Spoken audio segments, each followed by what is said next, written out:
Jauh berjalan banyak dilihat, dan pengalaman adalah guru yang paling bijaksana. Pantang seorang muslim jatuh 2 kali di tempat yang sama. Hari ini lewat sini jatuh, pantas belum pengalaman.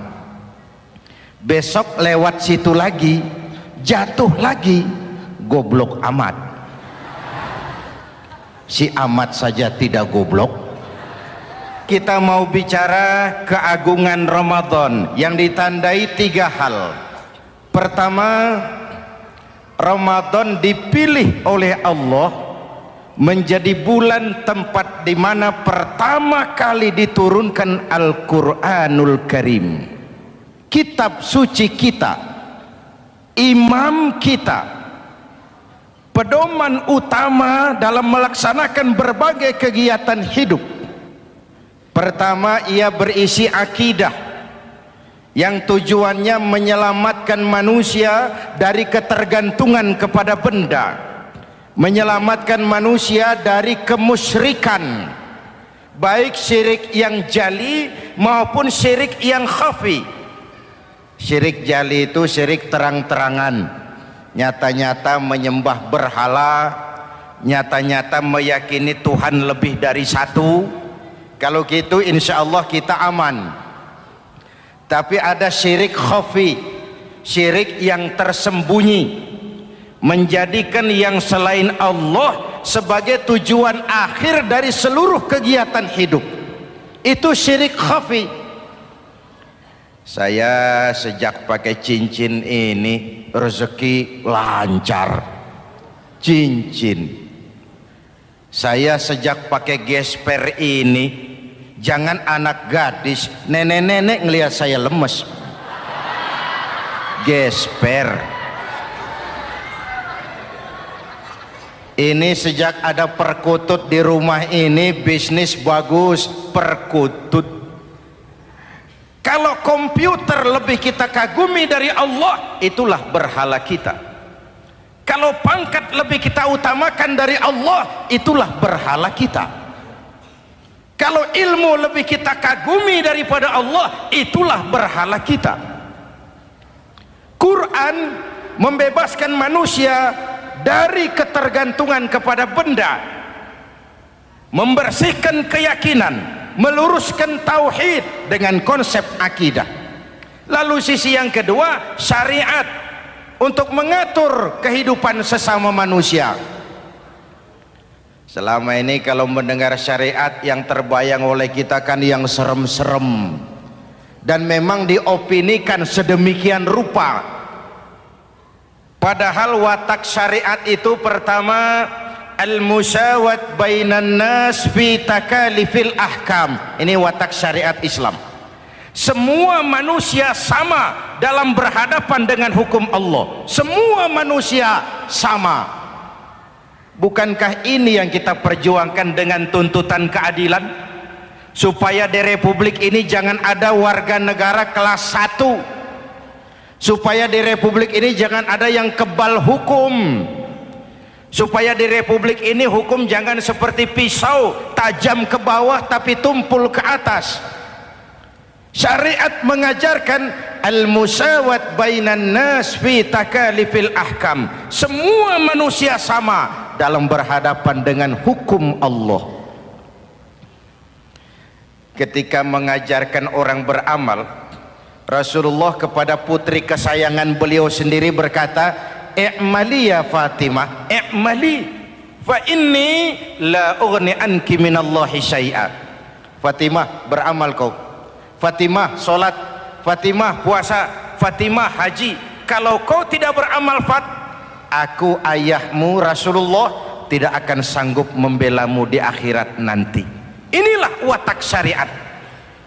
Tidak mentang-mentang anak kesayangan lalu ada jaminan, sudah Fat, kamu nggak sholat nggak apa-apa, nanti di akhirat ada papi. Tidak. Semua manusia sama dalam berhadapan dengan hukum. Andai kata Fatimah putri Muhammad mencuri, tidak usah orang lain, Muhammad sendiri yang akan memotong tangannya. Bukankah keadilan macam ini yang kita harapkan? Cuma sayang selama ini banyak kita mengenal Islam seperti orang buta kenal gajah. Ada 3 orang buta dilepas ke kebun binatang, disuruh kenal gajah. Saya yakin laporannya lain-lain. Orang buta pertama bilang, "Pak, gajah tipis lebar kayak kipas." Kenapa? Dia baru pegang telinganya. Orang buta kedua ngotot, "Goblok itu, Pak. Yang betul saya, gajah kecil panjang kayak ular." Kenapa? Yang dia pegang ekornya. Orang buta ketiga lebih marah, dua-duanya tolol, Pak.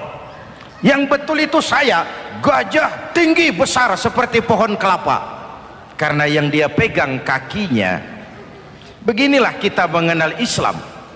Seperti orang buta kenal gajah, frame of reference, kacamata pandangannya tidak total. Baru kenal kaki gajah sudah sok tahu gajah.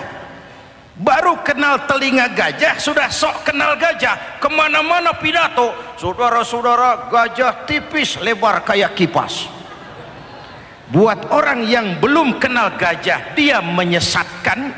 Buat orang yang sudah tahu gajah, senyum di kulum. "Oh, kau baru kenal kupingnya kok." Begitulah kadang-kadang kita baca Quran, ayatnya yang keras, kesannya Islam itu sangar, Islam itu sadis, Islam itu perang. Di sisi lain ada yang adem, sejuk, lalu lahir generasi feminim. Buat saya yang terpenting semua kita perlu. Rasul mengajarkan, "La takun ratban fatuksara wala yabisan fatuksara." Jangan lemah, nanti kau diinjak orang, tapi jangan keras, nanti kau dipatahkan orang. Hadirin yang saya hormati, lalu syariat juga punya at-tadrij fit tasri', tahapan dalam melaksanakan syariat. Oleh karena itu Ramadan yang keagungannya ditandai dengan turunnya Al-Quran harus jadi momentum kembalinya kita kepada Al-Quran. Quran itu imam, kita ini makmum. Saya mau tanya, imam ikut makmum apa makmum ikut imam? Makmum ikut imam apa imam ikut makmum? Makmum ikut imam. Kalau Quran imam dan kita makmum, kita ikut Quran, jangan Quran diminta ikut kita. Imam ruku, kita ruku, imam sujud, kita sujud, imam i'tidal, kita i'tidal. Ke barat kata Quran, ke barat kita berangkat, ke timur kata Quran, ke timur kita menuju. Halal kata Quran, ambil, haram menurut Quran, tinggalkan. Kalau dia imam dan kita adalah makmum, mari berimam kepada Al-Quranul Karim. Yang kedua, keagungan Ramadan ditandai dengan perintah melaksanakan ibadah puasa. Para ulama menyebut puasa itu ibadah sirriyah, ibadah rahasia, ibadah abstrak, tidak ada unsur sugesti. Kalau kita sholat, orang lihat. Kita sedekah, orang tahu. Kita pergi haji, satu kampung nganter. Kita puasa, cuma kita dan Allah. Pura-pura sholat, ketahuan, Pak. Pura-pura sedekah, nggak bisa dong, apa yang disedekahin. Pura-pura haji, kemana perginya? Tapi pura-pura puasa, gampang. Keluar rumah, bibir lap yang kering, jalan lemesin dikit, ada angin miring, lemes amat, puasa. Sirriyah, abstrak. Ibadah lain bisa dinilai, wah itu teman kita sodakohnya berani ya. Kok tahu kamu? Kelihatan dari jumlahnya. Itu sholatnya khusyuk ya. Kok ngerti kamu? Kelihatan dari geraknya. Tetangga sebelah itu rasa-rasanya hajinya mabrur ya. Kok ngerti kamu? Kelihatan dari tingkah lakunya setelah pulang haji. Kalau yang sebelah lagi itu haji tomat. Di Mekah tobat sampai kampung kumat. Ibadah lain kelihatan bisa dinilai, tapi puasa tidak bisa dinilai. Belum pernah saya dengar orang bilang, teman kita puasanya mantap betul ya. Kok tahu kamu? Beludah terus. Nggak ada hubungannya. Oleh karena puasa ibadah sirri, ibadah abstrak, maka yang terbentuk dari ibadah ini pertama keikhlasan. Ini sikap hidup yang paling penting. Orang lain mau puji atau tidak bukan soal, orang lain mau dengar atau tidak bukan soal. Ini urusan saya dengan Allah. Dari ibadah sirri seperti ini terbentuk keikhlasan, dan itu penting. Penyakit yang namanya stres lalu menjadi stroke itu umumnya karena orang kehilangan keikhlasan. Tetangga sebelahnya beli TV, dia demam, panas dingin. Temannya naik jabatan, dia masuk rumah sakit. Temannya beli rumah, dia mati. Disiksa oleh perasaannya sendiri. Marilah hidup dengan ikhlas. Beramal ikhlas. Saya menyantuni yatim bukan karena disorot TV, bukan karena masuk majalah, bukan karena dimuat koran, karena Allah. Berpakaian ikhlas. Saya berpakaian ini karena perintah Allah menutup aurat, bukan karena tuntutan Ramadan. Kalau cuma tuntutan Ramadan, Ramadan saja bagus busana muslim. Selesai Ramadan kembali pusar merajalela. Menerima jabatan ikhlas, ini amanah dari Allah. Jabatan adalah alat untuk mengabdi, bukan cuma alat yang melahirkan kekuasaan dan fasilitas. Kalau kekuasaan dianggap sebagai fasilitas dan kekuasaan, maka yang lahir tentu akhirnya maling-maling baru, yang lahir rampok-rampok baru, yang dikuras ya harta negara. Hadirin yang saya hormati, ikhlas menerima jabatan dengan keyakinan ini amanah Allah, amanah akan dimintakan pertanggungan jawab. Ini alat untuk berbuat baik, ini alat untuk mengabdi. Kalau cuma digambarkan kekuasaan jabatan sebagai kekuasaan dan fasilitas, itu yang lalu banyak melahirkan rampok-rampok baru. Betul? Iya, kalau jabatan kan gajiannya jelas. Menteri gajinya jelas, anggota DPR gajinya jelas, presiden, wakil presiden gajinya jelas. Tetapi ketika fasilitas dan kekuasaan banyak memberikan hasil, jangan heran lalu muncul penjarahan terhadap kekayaan-kekayaan yang justru merupakan milik rakyat. Ikhlas dalam menerima jabatan, ikhlas dalam berbuat, ikhlas dalam beramal. Lalu yang kedua, jujur. Tadi siang saudara sholat zuhur apa tidak? Sholat. Yang sholat? Ya enggak, ya enggak. Sebelum sholat zuhur kan saudara berwudu. Waktu berwudu kan saudara berkemur, memasukkan air ke mulut. Umpama waktu berkemur saudara korupsi, dikit saja airnya saudara minum, jangankan hansip, jangankan satpam, jangankan polisi, teman sebelah pun tidak tahu kalau waktu berkemur kita korupsi. Kenapa kita tidak mau melakukan itu? Ada rasa malu kepada Allah. Alangkah positifnya kalau ini diterjemahkan dalam kehidupan. Sekarang kan kita berpikirnya Allah ditekan. Kamu korupsi ya? Iya, Tuhan kan tahu. Biarin, Tuhan mah tahu, nggak ribut. Nggak ribut katanya. Tapi kalau orang, 3 orang saja tahu, geger kantor. Bayangin, Tuhan aja ditekan, Tuhan diintimidasi, apalagi orang lain. Lahir etika otonom, daya kontrol yang paling ampuh yang muncul dari dalam jiwa kita sendiri. keikhlasan yang dibentuk oleh pelaksanaan ibadah puasa, kejujuran yang dibentuk oleh pelaksanaan ibadah puasa, lalu kesabaran.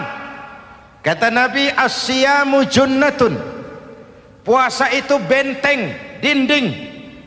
Fa idza kana yaumus siyami ahadikum, kalau salah seorang kamu tengah berpuasa, fala yarfus, jangan berkata kotor, wala yafsuk, jangan berkata keji, wa in sabahu ahadun au qatalahu falyaqul inni shaim, inni shaim. Kalau ada orang mencaci maki dia, bahkan mengajak dia berkelahi yang menurut ukuran dia mesti menang, tapi karena puasa, maaf, saya bukan gak berani sama kamu, saya sedang puasa. Kalau mau berkelahi juga ntar aja habis buka, segeran dikit berantemnya. Inni shaim, maaf saya sedang berpuasa. Itu merupakan benteng. Orang itu kan kalau lagi puasa kondisi lapar, haus, temperamen kan tinggi, sedikit tersinggung temperatur naik, sama marah gampang. Kalau waktu begitu dia bisa sabar, ketika kenyang sudah nggak ada masalah. Sabar baik dalam taat kepada Allah, sabar dalam melaksanakan perintahnya, sabar dalam meninggalkan larangannya, dan sabar di dalam menghadapi musibah, kesulitan-kesulitan dalam kehidupan kita. Hadirin, kalau ibadah berpuasa kita baik, kita yang malam ini pasti bukan kita 20 hari yang lalu. Kita yang malam ini, kita yang sudah ditempa oleh penggojologan Ramadan, ditempa oleh kawah candra di mukanya Ramadan, sehingga membias dalam pembentukan pribadi. Setiap ibadah yang dikerjakan dengan benar pasti punya dampak positif dalam meluruskan moral orang yang melaksanakan ibadah itu sendiri. Jangan sampai terjebak kepada rutinitas ritual. Akhirnya seperti yang sering saya ungkapkan, sholat rajin, maksiat tekun, baca Quran mau, fitnah orang hobi, sedekah ya sedekah tapi nyolongnya lebih gede dari sedekahnya. Sedekahnya cuma untuk ngumpetin korupsinya. Akhirnya jadi lipstik, akhirnya jadi dekorasi. Setiap ibadah yang dikerjakan dengan benar punya dampak positif dalam meluruskan moral dan memperbaiki akhlak orang yang melaksanakan ibadah itu sendiri. Begitulah Ramadan, ada pelaksanaan ibadah puasa. Dan untuk puasa Nabi bersabda, lis-shaimi farhatani, farhatun indal iftar wa farhatun inda liqa'i rabbih. Buat orang yang berpuasa ada dua kegembiraan yang tidak dimiliki oleh yang tidak melaksanakan puasa. Dua kegembiraan. Pertama, farhatun indal iftar, kegembiraan menjelang saat-saat berbuka. Hati itu besar, rasa optimisme, padahal bukanya cuma sama tempe, sama tahu, sama ikan asin, tapi entah makin dekat maghrib hati makin berbunga, ada kebahagiaan yang tidak bisa diceritakan. Allahumma lakasumtu, ya Allah hari ini saya laksanakan perintahmu, saya lawan rasa nafsu, saya tempuh lapar, haus, saya tunaikan semua ini. Itu kegembiraan yang puasa. Yang kedua, wa farhatun inda liqa'i rabbih, kegembiraan kedua nanti di akhirat pada saat bertemu dengan Allah Subhanahu wa ta'ala. Masuk surga nikmat, bertemu Allah jauh lebih nikmat. Hadirin yang saya hormati, bahkan di surga ada sebuah pintu yang khusus disiapkan bagi orang-orang yang melaksanakan puasa. Tidak bisa masuk ke pintu itu kecuali orang yang puasa. Dan pintu itu disebut pintu Rayyan, Babur Rayyan, pintu Rayyan, yang hanya boleh dimasuki orang-orang yang melaksanakan ibadah puasa. Hadirin, lalu yang berikutnya, ibadah puasa ganjarannya abstrak. Kalau ibadah lain kita bisa lihat itu, sholat berjamaah pahalanya begini, haji kalau mabrur pahalanya begitu, sodakoh pahalanya begini. Puasa Allah cuma bilang asyamu li wa ana ajzibi, puasa untukku dan aku yang membalasnya.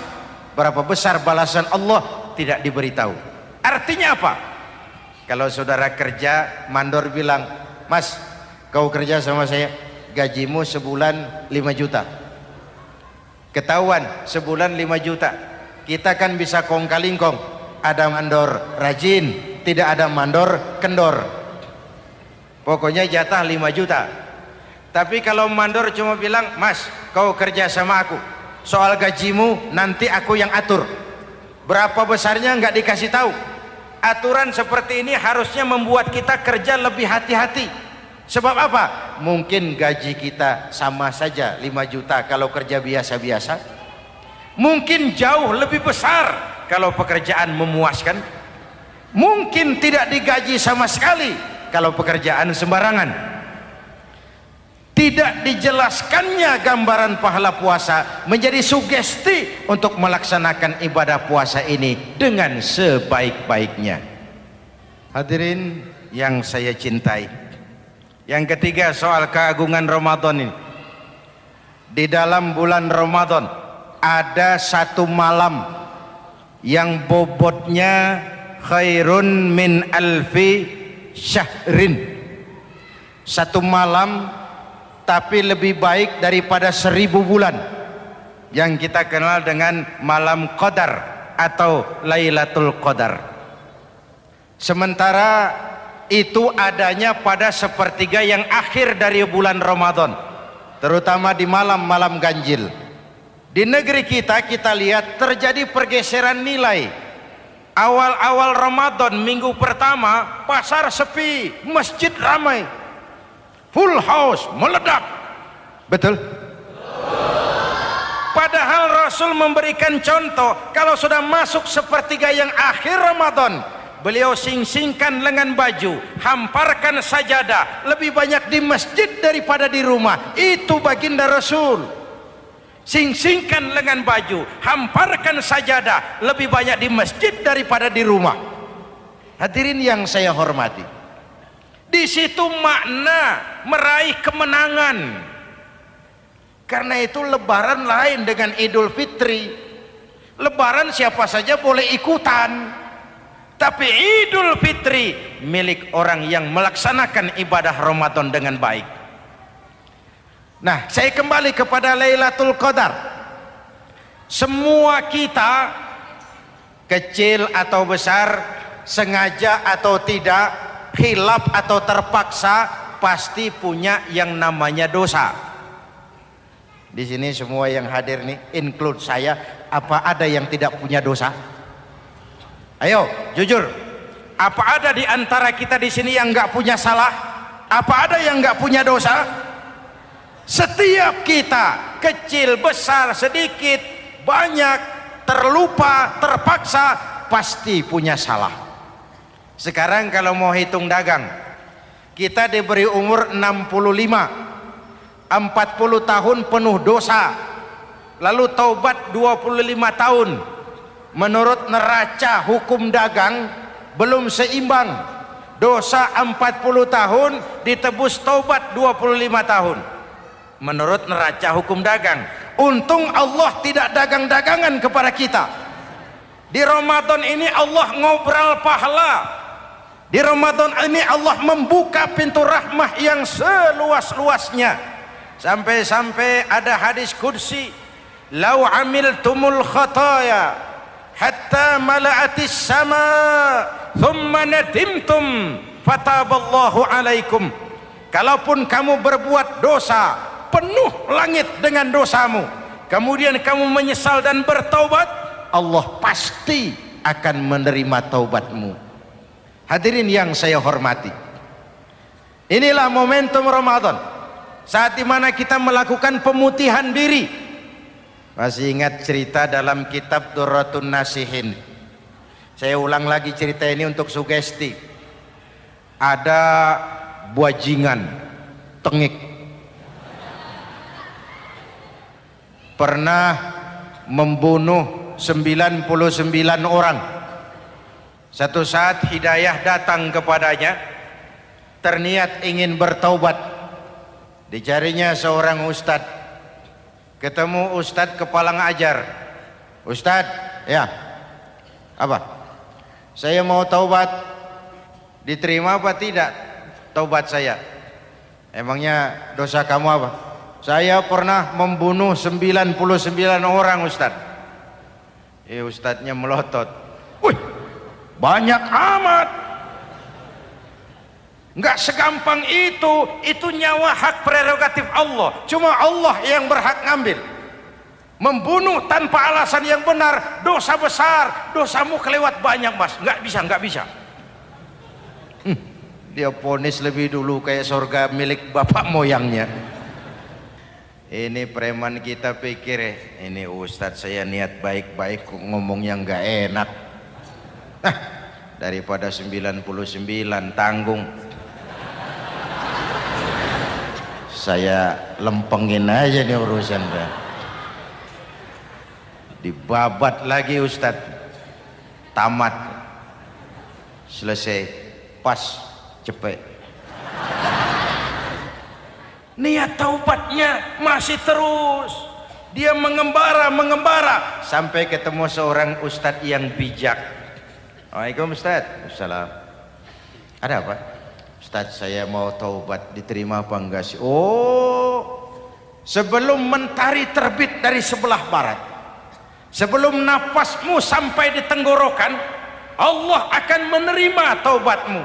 Boleh jadi dosamu besar, tapi ampunan Allah lebih besar dari dosamu. Begitu Ustaz. Iya. Cuman ngomong-ngomong dosamu apa sih? Ustaz, saya sih tadinya cuma bunuh 99 orang. Terus ada Ustaz ngomongnya nggak enak, jadi saya cukupin 100. Oh, taubatmu diterima asal benar-benar. Cuma begini saja, kampungmu kampung brengsek tuh, lingkunganmu nggak sehat. Kalau kau pulang ke sana lagi, niat taubatmu bisa lentur dan luntur. Kamu pindah saja, hijrah ke kampung lain yang lebih baik. Baik Ustadz, terima kasih. Wah, ngepak koper, pindah. Belum sampai ke kampung yang dituju, ajal datang merenggut nyawa. Ketika ruh keluar dari jasad, ini malaikat rahmah dengan malaikat azab rebutan. Kata malaikat rahmah, ini jatah saya. Orang ini sudah taubat, tempatnya di surga. Kata malaikat azab, nanti dulu. Taubat sih taubat, 100 bagaimana urusannya? Bertengkar. Akhirnya Allah mengutus malaikat Jibril, kau adili. Kata Jibril, ukur sajalah mana yang lebih dekat, kampung yang dituju atau kampung yang ditinggalkan. Ketika diukur, kampung yang dituju lebih dekat dari kampung yang ditinggalkan. Kata Jibril, dia jatah malaikat rahmah, taubatnya diterima Allah. Nah, kalau mendengar riwayat seperti ini, jangan diartikan bahwa untuk taubat mesti membunuh 100 orang. Ini harus diartikan bagaimanapun besar dosa dan kesalahan yang kita lakukan, jangan putus asa dari rahmat Allah. Sebaliknya, bagaimanapun banyak kebaikan yang kita kerjakan, jangan puas hati dan sombong diri. Kita belum tahu akhir perjalanan hidup ini. Kita hanya berbuat dan berbuat. Kepastian itu haknya Allah. Ada yang masuk neraka karena menyiksa kucing.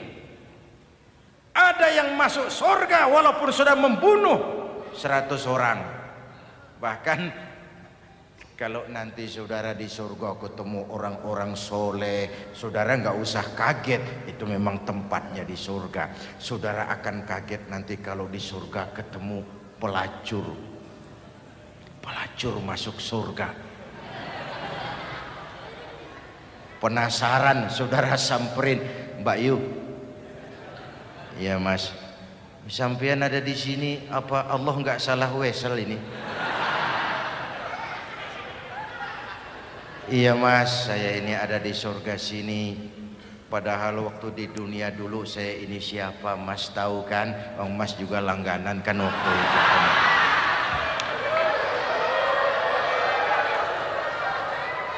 Tapi terus terang saja mas, waktu di dunia itu saya terpaksa betul. Sejak lahir saya sudah yatim piatu. Sejak kecil sudah yatim piatu.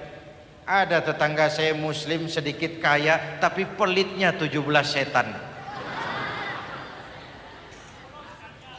Akhirnya demi tuntutan perut saya merantau ke kota besar. Ada yang nolong, katanya kerjanya ringan, uangnya lumayan. Apa? Yaitu demi sesuap nasi saya lakoni. Satu malam saya lagi berangkat dagang, lewat Masjid Baitul Ihsan. Ada ceramah, saya dengar dari jauh, ustadznya pidato, katanya Allah berpesan, "Lau amiltumul khataya hatta mala'atis sama, thumma nadimtum, fataballahu alaikum." Kalaupun kamu berbuat dosa, penuh langit dengan dosamu, lalu kau menyesal dan bertaubat, Allah pasti akan menerima taubatmu. Mendengar hadis itu mas, berlinang air mata saya. Terbayang dosa-dosa yang pernah saya lakukan. Terbayang orang-orang yang pernah menanamkan modal asing.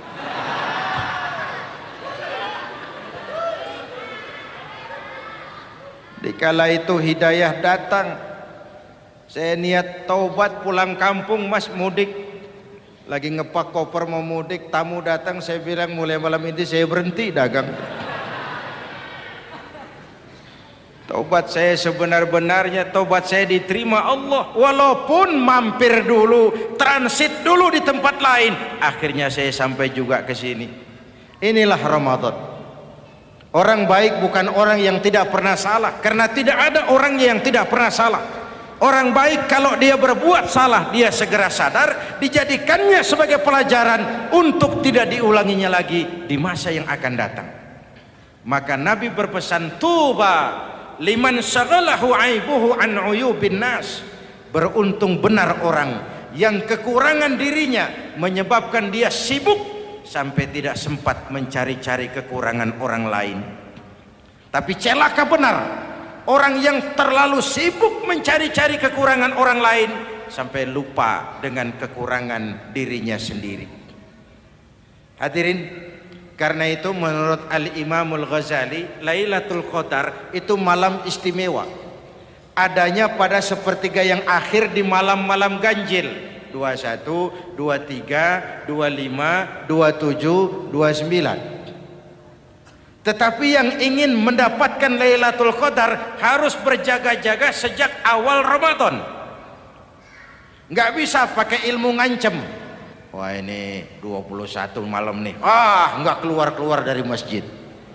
22 libur, 23 absen lagi. Nggak bisa seperti itu. Ingin mendapatkan Lailatul Qadar harus berjaga-jaga sejak awal Ramadan. 1000 bulan kira-kira 83 tahun. Rata-rata umur orang sekarang kita ini jarang yang sampai 83. Jarang. Kalau menyontoh Rasul jatah kita 63.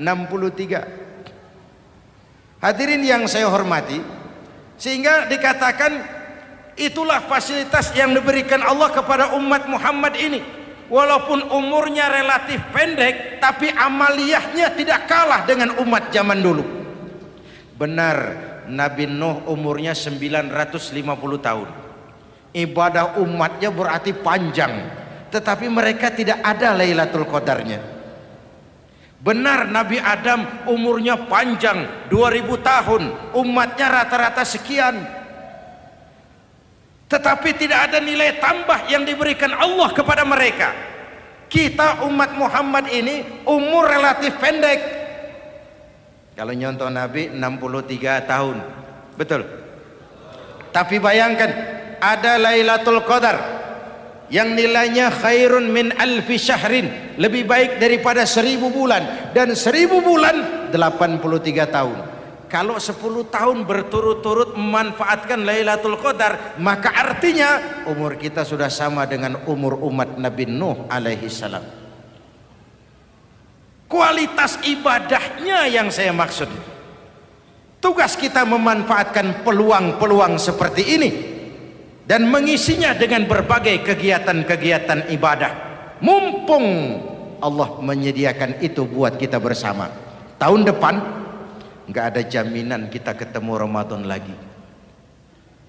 Karena itu mumpung senyampang ini diberikan kesempatan memasuki minggu-minggu 10 yang terakhir dari Ramadan, sing-singkan lengan baju, hamparkan sajadah, dan berusaha lebih banyak di masjid daripada di rumah. Hadirin yang saya hormati, dari pembicaraan singkat yang saya sampaikan, Ramadan menjadi agung oleh karena 3 hal. Pertama, ia dipilih menjadi bulan tempat di mana pertama kali diturunkan ayat-ayat suci Al-Quran. Karenanya Ramadan disebut juga sebagai Syahrul Quran, bulan Al-Quran. Karenanya Ramadan juga kita lebih intens memasuki kehidupan Al-Quran sebagai makmum dan kita sebagai imam. Jika Quran adalah imam dan kita adalah makmum, maka konsekuensinya makmum harus ikut imam, bukan imam yang ikut makmum. Yang kedua, keagungan Ramadan ditandai dengan pelaksanaan ibadah puasa. Setiap ibadah yang dikerjakan dengan benar pasti punya dampak dalam memperbaiki moral, meluruskan akhlak orang yang melaksanakan ibadah itu sendiri. Maka bulan suci Ramadan menjadilah kawah candra di muka, menjadi bulan training, bulan latihan. Saya sering ibaratkan, Mike Tyson masuk latihan, keluar latihan, tindunya makin hebat. Hewitt masuk latihan, keluar latihan, tenisnya makin canggih. Zinedine Zidane masuk latihan, keluar latihan, sepak bolanya makin hebat. Kalau latihan tiap hari, main kalah terus, orang kan ngomong, buat apa latihan? Kita sebulan penuh latihan supaya bulan-bulan sesudah Ramadan nanti kita jangan sampai kalah dalam permainan hidup ini. Hidup ini kan permainan. Ada yang sekarang ini main sebagai pedagang, main sebagai pejabat, main sebagai pengusaha, main sebagai seniman. Hidup ini permainan. Wa mal hadhil hayatud dunya illa lahwun wa la'ib. Ini cuma permainan. Senarionya sudah ditetapkan oleh sang sutradara Allah Azza wa Jalla. Ini permainan saja. Maka bermainlah sesuai dengan aturan main. Karena hidup memang permainan. Tapi jangan main-main. Walaupun ini permainan, bermainlah dengan benar. Jangan main-main. Kalau main-main, kalah. Sepak bola permainan, main-main kalah. Bulu tangkis permainan, main-main kalah. Hidup ini permainan, main dengan benar, main sesuai dengan aturan main, main-main kalah. Hadirin yang saya hormati, karena itu 1 bulan untuk menghadapi 11 bulan sesudahnya. Yang ketiga, ditandai keagungan Ramadan dengan ada nuzulul Quran. Diberikan Allah kepada siapa saja yang dikehendakinya. Semoga ibadah yang sudah kita kerjakan kiranya diterima Allah. Yang masih akan kita kerjakan diberikan kita kekuatan zahir dan batin untuk dapat melaksanakannya dengan sebaik-baiknya. Ala hadhihi niyyah wa ila hadratin nabi. Al-Fatihah.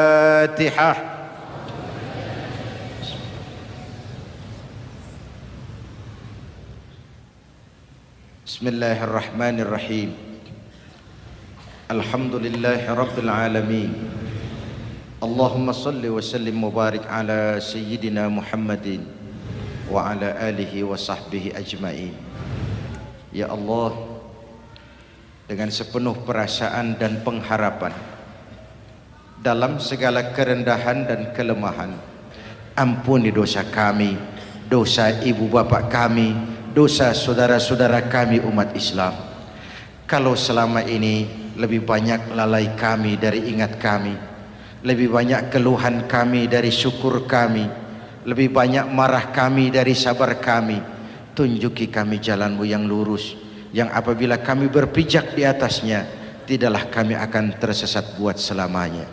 Ya Allah, karuniakan kepada kami rakyat dan bangsa Indonesia pemimpin-pemimpin yang takut kepadamu dan sayang kepada kami. Berikan mereka kekuatan zahir dan batin untuk dapat membawa kami rakyat dan bangsa Indonesia menapak menuju hari esok yang lebih pasti dan lebih baik. Rabbana hab lana min azwajina wa dhurriyyatina qurrata a'yun waj'alna lil muttaqina imama. Rabbana atina fid dunya hasanah wa fil akhirati hasanah wa qina adzaban nar. Rabbana taqabbal minna salatana wa siyamana wa qiyamana wa takhashu'ana wa ta'abbudana wa tammim taqsirana ya arhamar rahimin. Rabbana ja'alna minas su'ada'il maqbulin wa la taj'alna ya Allah minal asqiya'il mardudin. Afdalu ma qultuhu ana wan nabiyyuna min qabli la ilaha illallah.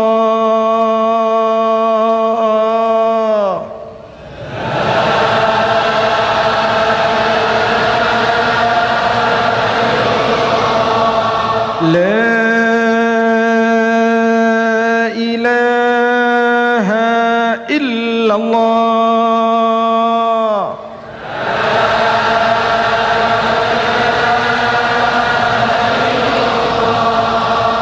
Muhammadur Rasulullah.